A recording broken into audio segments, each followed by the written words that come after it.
Major spoilers for all of Spider-Man Far From Home. This is not a review video, this is more of an in-depth critique of the film after rewatching it, because in my actual review video, if you want to go watch that, I had very mixed feelings, therefore that is why I rewatched this, so do not watch this if you haven't seen the film. Okay, on with the video.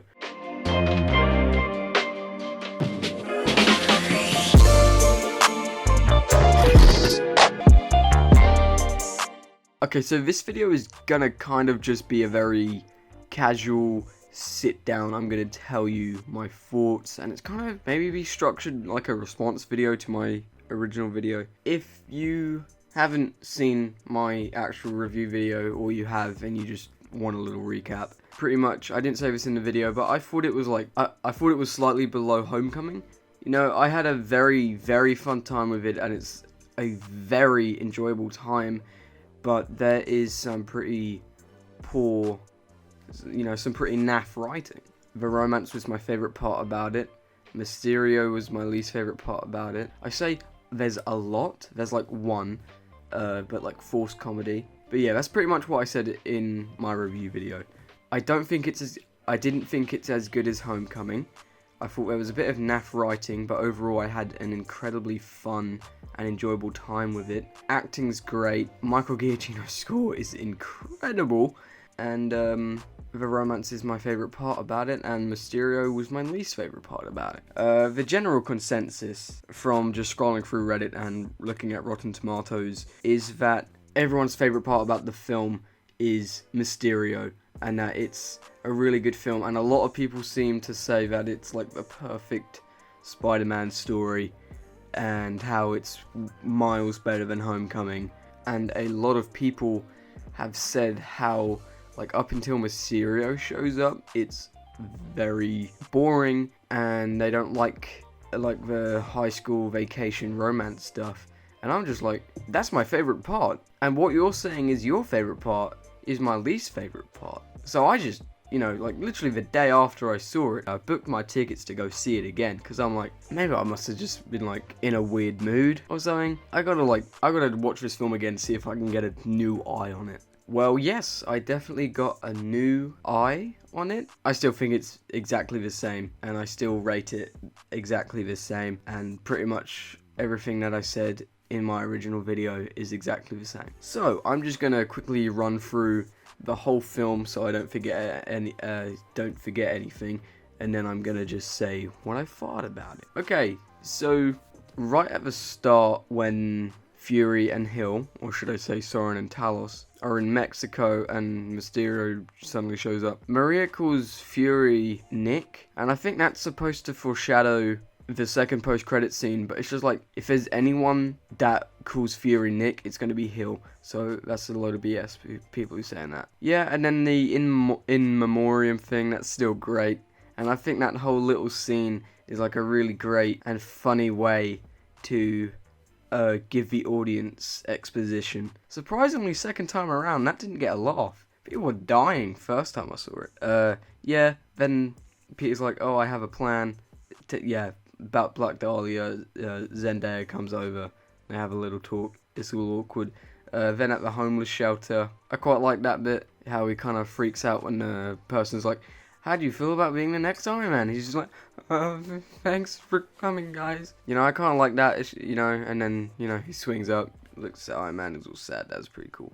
Then he packs his bag, we get introduced to how his Peter tingle isn't working. Yeah, that's a pretty funny scene, and it pretty much sets up, you know, the whole point of the film is that his Peter tingle isn't working, because otherwise he would have sensed that Mysterio's bullshitting straight from the start, which, you know, is like, oh, how convenient. But like, also, yeah, you have to do something like that, otherwise you can't do the Mysterio story. Yeah, then he packs his bag, goes to Thing, and honestly, I love that scene when they're on the airplane. And first of all, I just want to say, I brought it up in my first review video, how Remy, he has a bad performance. Oh my god, second time around it is so much worse. Oh, he's so bad. Like, I have nothing against the guy, I'm sure he's nice in real life and everything, but he's so bad. Like, when Ned and Peter are like, oh, I didn't know Brad was coming, I was just like, I really wish he wasn't, because he's, like, really annoying, because he's just really cringy. And, I like the character of Brad Davis because, like, honestly, the only tension in the film comes from Brad and Peter's feud. Yeah, and I can't believe I didn't even bring it up in my original review video, but I loved Martin Starr in Homecoming, and he's such a highlight of that film for me, and they kind of give him more to do in this one, and it's just great. You know how first of all, the whole perfume allergy, that was so funny. It's like, oh my god, thanks Ned for bringing this to my attention. And then, like, did I tell you about how my wife pretended to blip away? Oh my god, that's hilarious. That's, like, possibly, like, maybe my favorite scene in the film. If not, it's, like, top 5. Yeah, then they arrive there. You know, they arrive in Italy, in Venice, and there's, like, a nice, sweet scene between all of them. And then, Hydron pops up, and it's like, oh my god, oh no. And Peter, you know, even though he's like a super smart scientist, he decides to shoot a web at an elemental creature made out of water, which every time makes me just like, why?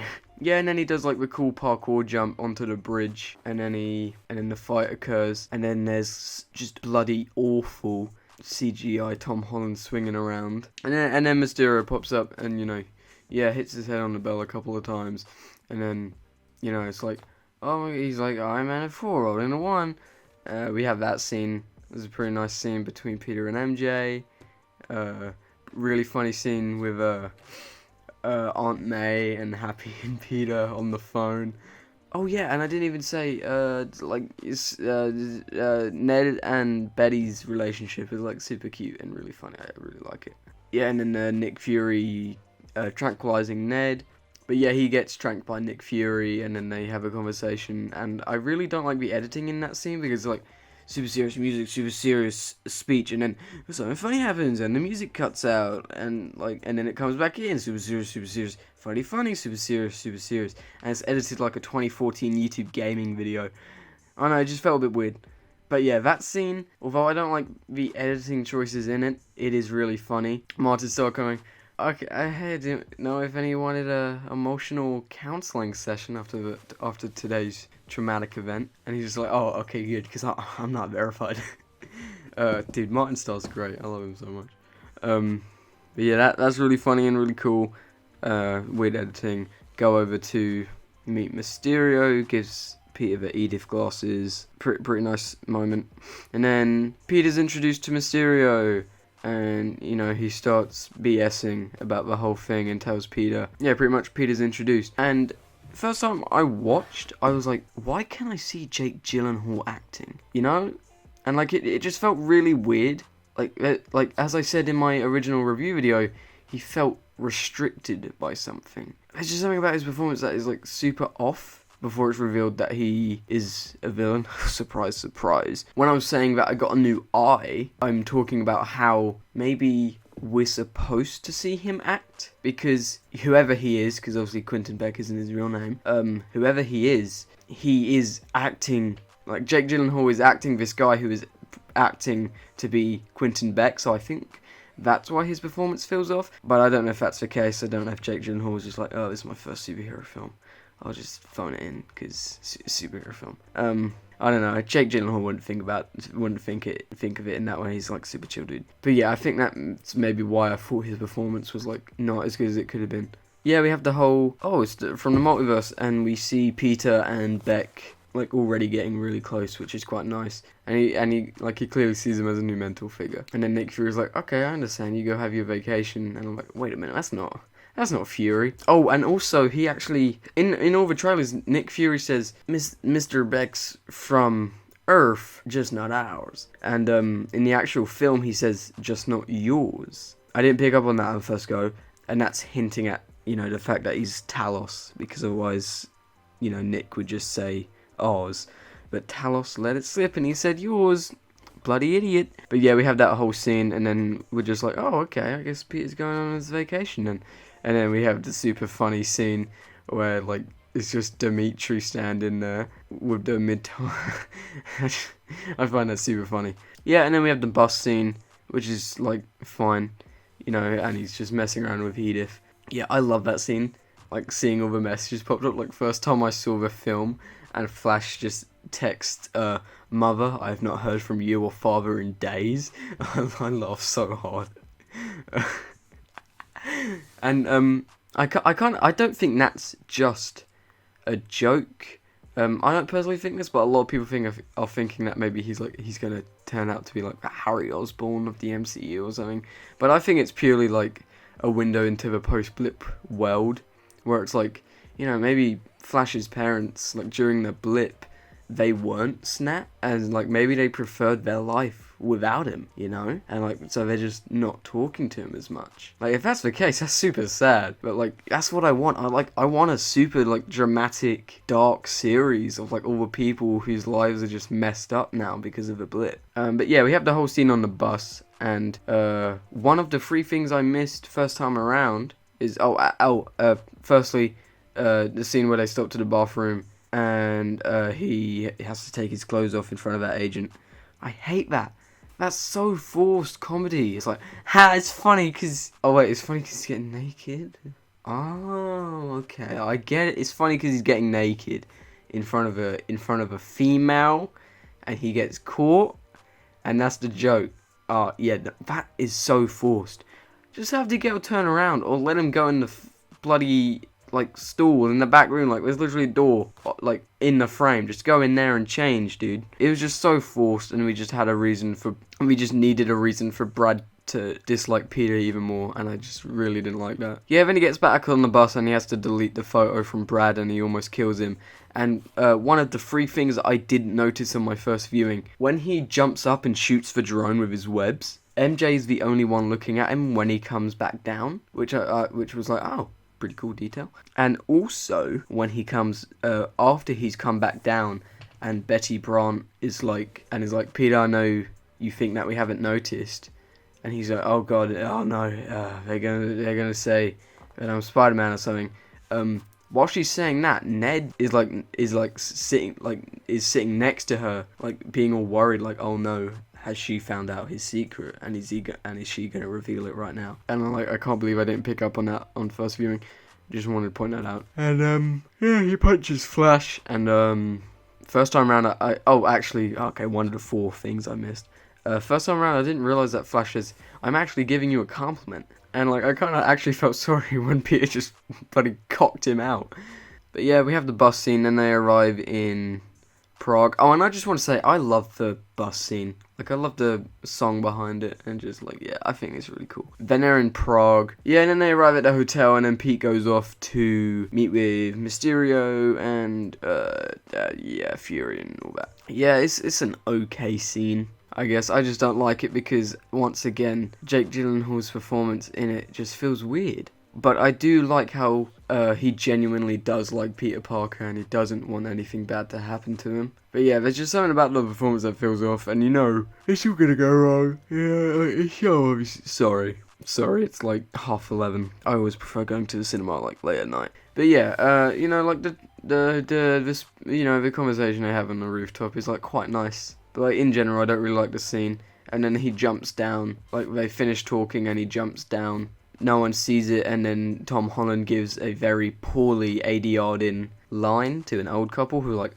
what was that? Yeah, I can't believe I didn't mention the really bad ADR in this film. In an interview, they were saying about how, like, in the script, like, there was just loads of redacted stuff, because obviously Endgame spoilers and stuff. And so I take it after Endgame came out, they quickly went into, like, a recording studio and just ADR'd in a bunch of lines.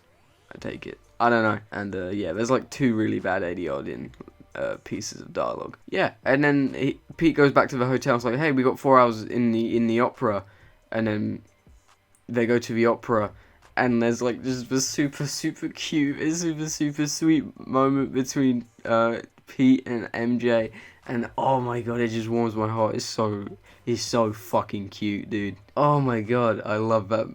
Oh, I love that scene so much, and like, Pete is like genuinely heartbroken to have to leave her, and like MJ is clearly sad that, like, you know, they're not sitting next to each other. And then Brad gives Pete the middle finger. He goes off to be Night Monkey. He goes off to be Night Monkey with... Oh, and also in the hotel, I can't believe I forgot this, but like in the hotel, there's actually a reference to Hydro Man when Flash talks about the BuzzFeed article when they're in like the crappy hotel in Venice. Yeah, back on track. Pete goes off to do Spider-Man stuff with Beck to defeat Molten Man. Oh my god, how did I forget about it in my original review video and just now? Dude, the line is a little tight on the old web shooter. That's killed me both times.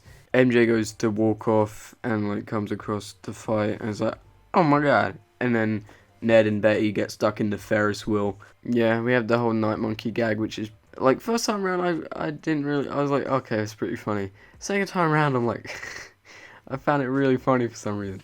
He shoots the projector thing and he's like, oh my god, what was that? And I'm like, oh, that's definitely something to do with the hologram on my first viewing. And, you know, they do their little fight. Mysterio pretends to sacrifice himself because that makes him look good after the day is saved. There's the pretty sweet moment between Betty and Ned on the Ferris wheel where he's like, I think I have a mint. Sorry, my American accent is so bad. I don't know why I'm doing this. And then after defeating Molten Man, Beck and Peter go to a bar.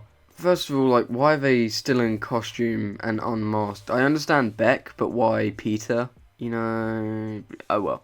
But yeah, they have a talk, and then Beck, because he's so nice and reminds him of Tony Stark, Pete gives him the Edith glasses, which, by the way, Edith is a stupid MacGuffin, and while I like it, it's just a bunch of...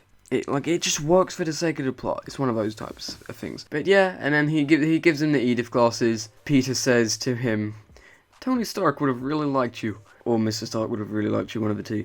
First time watching, I didn't think anything about that line. Second time watching, I'm like, oh, the irony. Yeah, and then it's revealed that that whole bar was a hologram and is filled with like his associates, which, oh wow, big surprise, he's a villain, didn't see that coming. And yeah, Jake Gyllenhaal's face there is like actually really good. Like his facial expression is just like pure blank and is like just like super happy and like he's like, somebody get this damn suit off me. And I quite like that delivery. And then there's the awful expositional scene, and first time around it felt super weird and forced. But I think that's mainly because of the awful editing in the scene. Like, it feels like it was edited by the same two kids who edited the In Memoriam tribute video. But yeah, like, no, it's not necessarily... Yeah, no, second time around it felt fine. Like, it didn't feel forced or weird or with any editing. Like, it makes sense.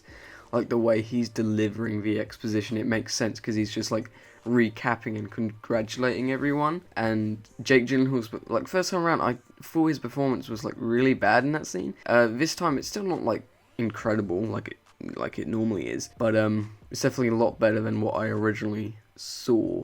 I think I was just angry because I think just first time around I was like, what is this editing and why are they delivering this like it's a super big thing that everyone saw coming, which I don't agree with now. But yeah, he delivers the exposition. It's revealed that he's working with the guy who was yelled at by Jeff Bridges in Iron Man 1, which was like super unexpected and really cool. And it was really cool how they worked Barth into it. That was really cool to see Barth again. I mean, I don't really like the scene, but Jake Gyllenhaal's delivery is pretty good. And then Peter goes back to the hotel. Mr. Harrington is just like, oh, thank God you're not dead. Stay there, put on some clothes and don't die. And then there's the super sweet moment between Peter and MJ. And then Pete's like, hey, do you want to go do this stuff? And then they're like, meet me downstairs in 10 minutes. Meet me there at 5.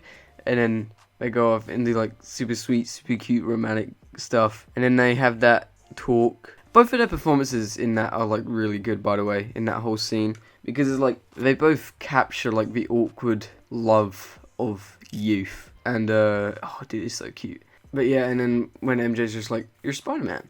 Tom Holland's face in that scene is like, no I'm not. And when she pulls out the thing, it's like, Night Monkey and Spider-Man use the same webs? And then she drops it and it projects the elemental Zypher, I think that's his name? I don't know. And then, you know, he figures out that Mysterio is a bad guy.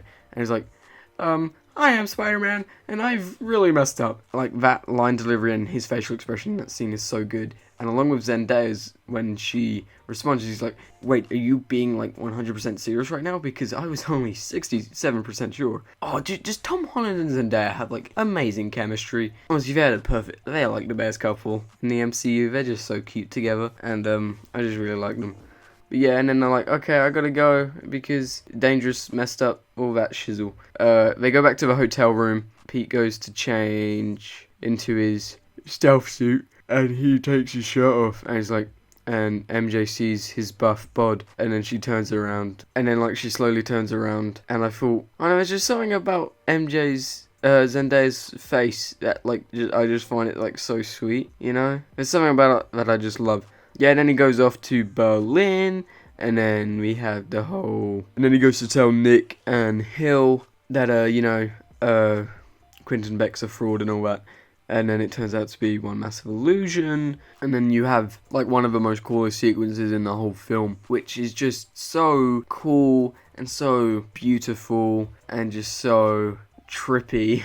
God, I just love that scene. It's just so good. You know, like, it's genuinely, like, it's terrifying, you know? Because, like, you realize Mysterio's true power. Like, you know, like, he's literally, like, as he says later on in the film, he's literally just a guy. But this technology makes him so terrifying. And then, you know, he makes the illusion of, like, Nick Fury pretending to shoot him. And then he's like, aha, tricked ya. And then he gets hit by the train. On my first viewing, I was like, oh, okay. Obviously, and I was like, okay, well, obviously he's not dead. But, you know, I just wasn't expecting it. Oh, and also, something I didn't bring up in my original review video, which I forgot to. Why are there, like, so many jump scares in this film? Like, none of them got me. It's almost like Aquaman, in a sense that there's a lot of, like, random, predictable jump scares. I just feel like that would scare some kids, is all.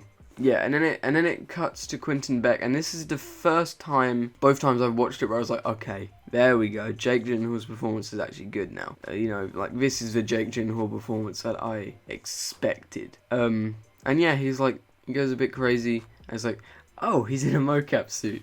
It's like kind of weird, like, you know, that's like the true superhero outfit now. Yeah, it just feels weird to see him on screen wearing the mocap suit, you know. But yeah, that whole scene is pretty cool. Yeah, and he goes all crazy on them, which is like well acted out. But yeah, he gets hit by a train and he's in the Netherlands. And for some reason, everyone there is so nice. Police officer has the night monkey suit on, which is pretty funny. Yeah, and then he calls Happy, and there's like a super nice guy that gives him his phone. That's like really good delivery. Yeah, and then Happy arrives, and he's just like, say something that only you would know, so I know, you know, you're actually here. So yeah, it's revealed that Peter Parker decides to watch porn in a hotel room that he's not even paying for right before he does a bunch of superhero stuff. And then there's this super nice moment where just Peter is just so happy to see Happy. And then you have this super nice moment with them on the plane. First time around, I was just like, oh, this is nice. Second time around, I was literally about to tear up. Pete goes to make his suit. The last thing that I didn't notice on my first viewing, there's the advanced suit from Spider-Man PS4 when he brings up, you know, the database of everything you have in Spider-Man. And also there's like Spider-Armor Mark II, I think there was as well, which I didn't notice. And obviously you got, you know, original Iron Spider and all that stuff, which I did notice. But yeah, and then he starts making it. He literally is just Tony Stark, where he puts his hand in the thing, literally just like Tony Stark in Iron Man. And Happy just looks at him and smiles, and it's like, it's so cool. And then Happy says, you sort the suit out, I'll sort the music out. And I literally, first time watching it, I was just like, he better play AC/DC, he better play AC/DC. And then Back in Black starts playing, and I'm just so happy. I'm like jumping up and down inside my head. And then Tom Holland perfectly delivers the line, oh, I love Led Zeppelin. And I don't know, I think that's like my favourite joke in the whole film. There's just something about it that it's so funny. Yeah, then he makes his suit, and the suit is super cool. And then yeah, then they go to London, and then Gunther, what was his name, takes him on the bus thing. And then they go to Tower Bridge. While this is happening, Peter is making his suit on the ship with Happy, and then Peter makes a suit, and then they fly up, and then drop down, and, you know, Beck's somehow not seen in this mocap suit, walking across Tower Bridge. Okay, fine. With the big illusion, and Fury's like, Happy says the thing about the surfboard, appearances can be deceiving. And I'm like, surfboard could literally just be random message that Happy thought of. But like, does Happy know the current Fury is a Skrull? Because, like, is the surfboard supposed to relate to, like, the beach scene Fury was in? Like, is it supposed to relate to how Fury's, like, on a vacation? Most probably not, but I just, thought maybe, it's a possibility. Yeah, then Spidey drops down with, like, the parachute, and that's, like, super cool. And then he flies through the illusion, and he disables all the drones, and that's, like, super cool. How he like does the taser web, and then the hologram starts disappearing. We get the Jake Gyllenhaal performance that I expected, where he's like, they will see what I want them to see, which obviously sets up how, like, literally in this moment he's planning to improvise, and he's already planning the framing Spider-Man video, which was pretty good. Oh, and just before that, Mr. Harrington realizes that the guy came off the bus, and he's like. And he like starts freaking out, and then like one of the best delivered lines in the film, which I just can't help but like laugh at, and it's like one of my favorite jokes in the whole film. I'm doing my best, Julius. It's just so funny, and I just love that. And Ned and MJ are just like, something's up. I don't like this. This is yeah. And then they run off. And then Brad's like, oh look, it's Mysterio, look, he's gonna save the day. And then Ned, Betty, Flash, and MJ all run off, meet up with Happy, and the jet gets blown up, and then so they go to the Crown Jewels in Tower Bridge. And then like MJ does a super badass thing with like the mace, and which is just like so cool. And how Betty pushes the thing to with the drone to trick the drone. And then they hide in the thing, and then Happy has the shield, which he throws, and first time I was just like, I laughed because I was like, oh, he's trying to copy Cap, and then he literally says, how does Cap do that? Yeah, then they're hiding in the Crown Jewels room, and then they all share some, truths about themselves, and that's a pretty funny scene, and I quite like that. It's pretty nice. And then it cuts back. Peter, he's just trying to get rid of all the drones that are shooting at him. He sets on fire, like he does the cool spinny thing around Tower Bridge where he like goes on fire, and he literally swoops by the water to get the fire out. That was super cool. There's a bit of like really bad CGI in that sequence though, which is, oh well, it takes you out, but oh well. But yeah, Peter does the cool swoop, and then yada yada yada. He does the iconic Spider-Man landing, and then he gets blown by the drone. Turns out he's out of webs. Literally just copies Cap. Grabs the Tower Bridge sign and the projector hologram thing, like Mjolnir. Yeah, just copies Cap, and then he goes up to the top of the Tower Bridge where Beck is, punches him. It's like, ha! Got you. Yeah, then they have a little talk, and it's like, and although it's good delivery, but the line itself is like super cheesy. Oh, you want these glasses? Come and get them. All the drones just swoop in, and it's like super corny. And I'm like, and he's just like,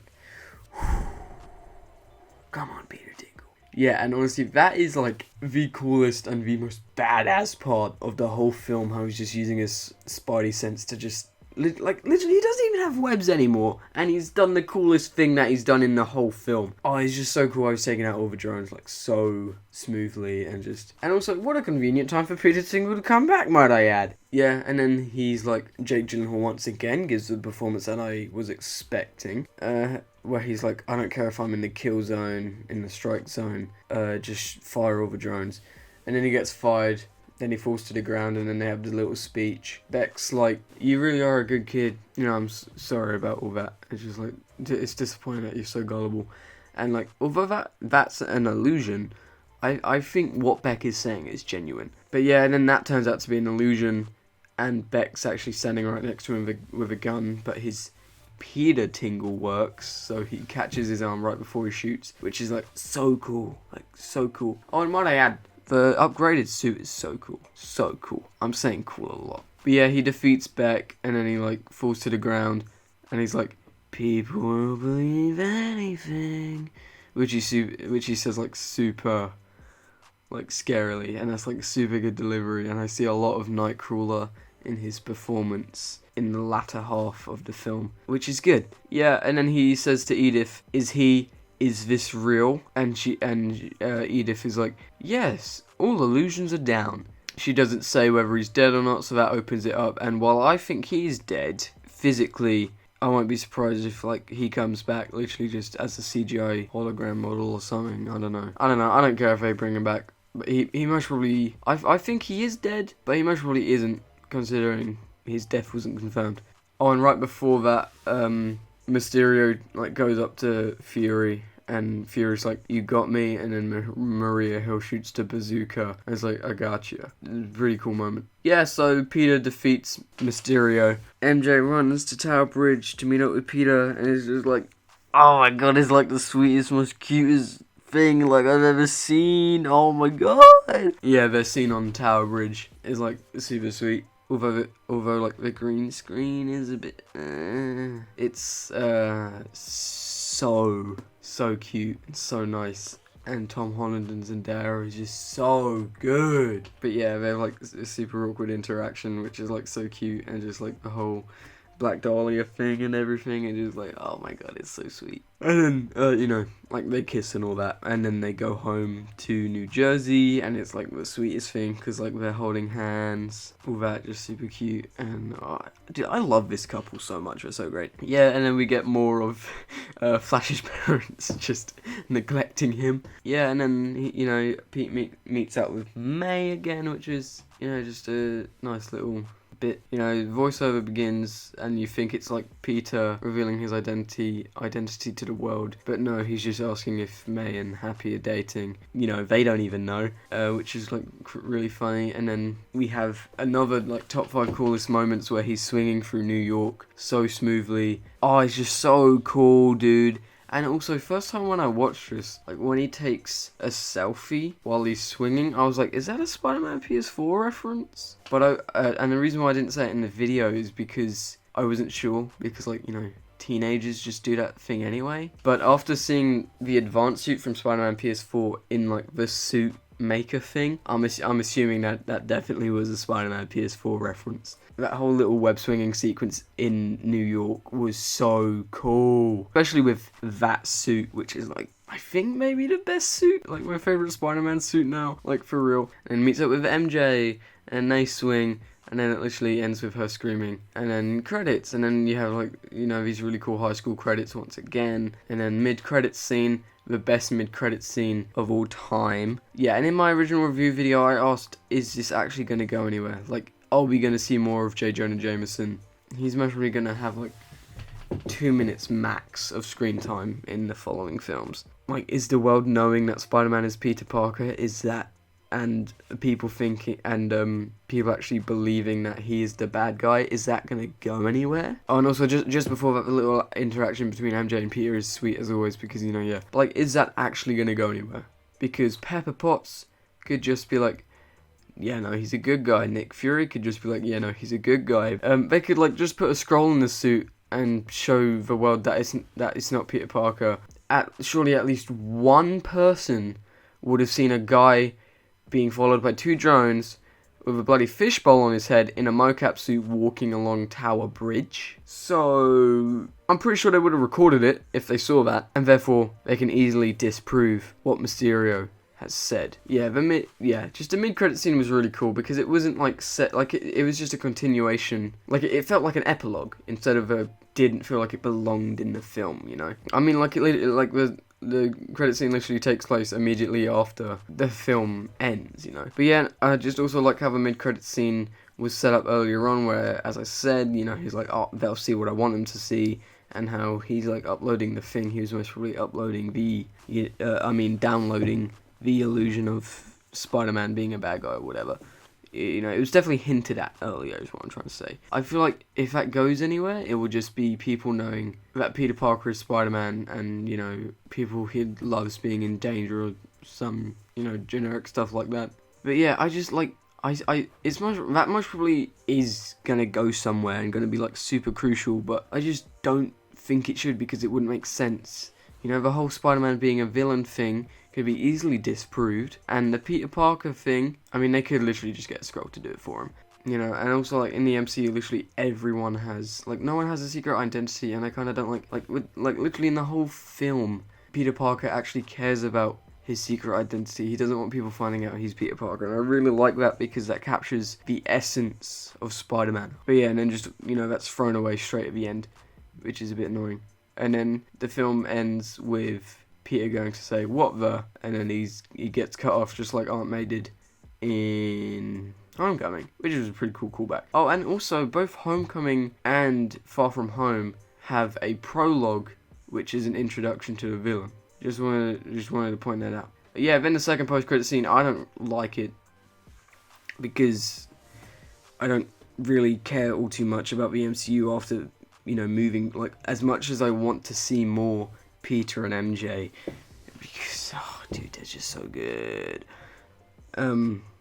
I don't really care for it, and I feel like it, you know, you could just end it here and it would be perfectly fine.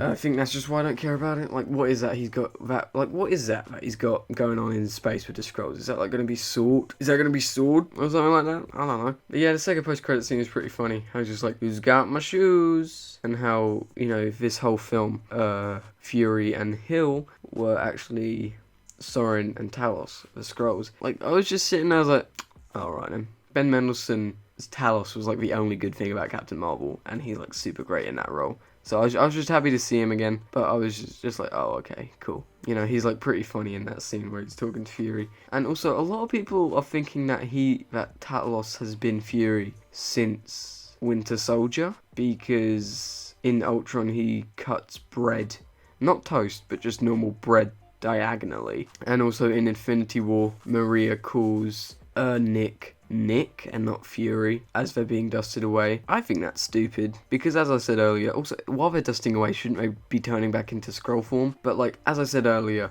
if there's anyone that's going to call Fury Nick, it's going to be Nick. I mean, wait, fuck. It's going to be Maria. It's going to be Maria Hill, isn't it? So I think that's a stupid theory, and I'm pretty sure that Talos and Soren have only been Nick and Maria Hill since they came back from the snap. You know, I think that was actually Nick Fury at Tony Stark's funeral, because it'd be pretty messed up if it wasn't. So I think Nick and Maria have only been Skrulls for 8 months. Okay, yeah, now for that, like, way too overlong recap. Pretty much, I think of the film the exact same way I did on Tuesday. A spectacular film that I have a lot of fun with. I find very funny, and the action, while there is never any tension, the action set pieces are really cool, especially the last one. Okay, in the last one there actually is a bit of tension, because, you know, you don't know if his Peter Tink was going to work. But like, with how convenient the rest and how, you know, pretty naff the writing is in the rest of the film, you just kind of assume his Peter Tink was going to come back. But yeah, so my final consensus for this film is, you know, it is a good film. It's a really good film, and it's really fun, really funny, incredibly enjoyable, but it just has really, you know, not like really poor, but it just has poor main plot writing, because there's never any tension, you know. And Mysterio, like, I love him in the latter half. Well, not love, but just like in the latter half. He's not as good as everyone else is saying, because like Jake Gyllenhaal, he still feels like restricted by something, but like he brings out like Nightcrawler in the second half, which is really good. But yeah, I still feel the exact same way. Like, the only thing that's different is that I think the reason why Jake Gyllenhaal's performance feels restricted is because he's acting an actor. I've discovered is that maybe that's a new layer to his performance, or maybe it's just Jake Gyllenhaal being overly nice. I was most excited to see how they do Mysterio, but I was most excited to just see the, you know, your typical vacation stuff. I was really excited to see that, and that was my favourite part of the whole film, along with the romance. I mean, just between everyone, you know, like May, Happy, Ned, Betty, and Peter and MJ. Like, honestly, the romance between Peter and MJ is my favourite part of the whole film, and it's just so heartwarming, and it's so bloody cute, dude. But yeah, I still think, like, pretty much exactly the same. So I don't even know why I'm making this video if I feel exactly the same. Okay, very quickly, just two things I somehow forgot. I heard a lot of people say that Mysterio is pretty much Syndrome, and to that I say Syndrome is Mysterio. Mysterio, like, he's always, like, this has always pretty much been his motivation and always his goal, and so really, if you want to get technical about it, Pixar copied Marvel and not the other way around. But yeah, I do understand, because, you know, they have the exact same motivations. And also, I don't know how I forgot this, because I kept talking to myself that I gotta make, you know, this a massive point in the video. But I kind of like that. I love the message of how we shouldn't believe everything we see on the news or on TV or in films, because it's likely BS. But then also I like the message of how, the message I got from like the exposition dump, which was Mysterio's speech, is that like, you know, we should stop worshipping celebrities and just treat them like normal people, and we should treat everyone like normal people. We should treat everyone the same. Because I think it's talking about how like society as a whole doesn't care about the people. We just care about the rich people and like famous people, and no one cares about like lower class and middle class. They just care about upper class and the government. Like, it could also be linked to the government about how they only care about the rich and not the poor. I don't know, but I kind of like got that from it. I feel like I should have most probably elaborated more on when I say naff writing. Pretty much what I mean by that is how there's never any tension, because we know that the elementals are not real and are likely Mysterio's holograms. Edith is just like a stupid MacGuffin and like can just do anything for whatever reason. Like, you feel like Tony Stark would have programmed it so if someone says execute Peter Parker, they just wouldn't allow that, and it just wouldn't allow Peter to like give Edith to some random person. And also, how did Edith not know that Quentin Beck wasn't a real person? Just, you know, and it was just stupid. And you know, same with Peter Tingle, how convenient it is, it doesn't work, but then it works again. You know, other than that, the writing was great, especially like dialogue wise and the romance side of things wise. Incredibly enjoyable film, very funny, cool action set pieces, although there is never any tension. Mysterio was quite disappointing and is like my least favourite part of the film, pretty much, along with 2 forced comedy and 3 very poor editing choices. Yeah, that's about like my least favourite part. But yeah, favourite part is the romance, because Tom Holland and Zendaya have amazing chemistry, and both of them are amazing actors and just amazing people, and just, dude, I'm surprised by how much I love their on-screen relationship. Easily, they're the best couple in the MCU, and it's my favourite part about Far From Home. You know, I definitely don't dislike it. I dislike quite a few things about it, but overall, it's a very good film, and I do not like giving films in a numerical value, but I'd say Far From Home is a pretty strong 7.5 at least. I haven't said it enough. Michael Giacchino's score, like the whole soundtrack, including the licensed songs, including Michael Giacchino's incredible original score. The music in Spider-Man Far From Home is absolutely fantastic. So yeah, bit of naff writing, some weird editing choices, but incredible soundtrack, mostly amazing acting, mostly amazing CGI, very funny film. Very fun film, enjoyable film. Maybe that's wrapped up a few things for you. Yeah, I think that's it. Roll the credits. Under the sofa for all of you whose change goes. Dance with the dust bunnies next to the remote control. I don't mind pillow forts in the spring light. Oh, love of mine, we'll sink in the cushions of time. And isn't another name for the Netherlands Holland? Do you think, is he in the Netherlands because Tom? No, sorry, I'm cutting that out. Shit, fucking hell.